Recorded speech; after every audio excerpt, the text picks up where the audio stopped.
Alebo tady pokyn, zbytne a jdeme na to. Bitva národů.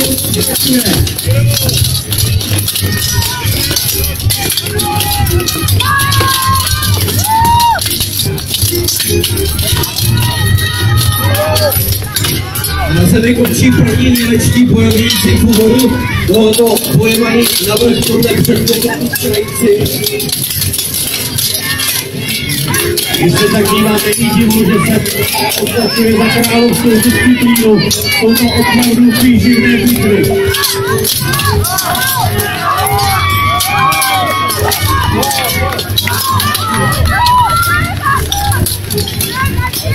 Na zemi skončil už i první bojovník z Ukrajiny.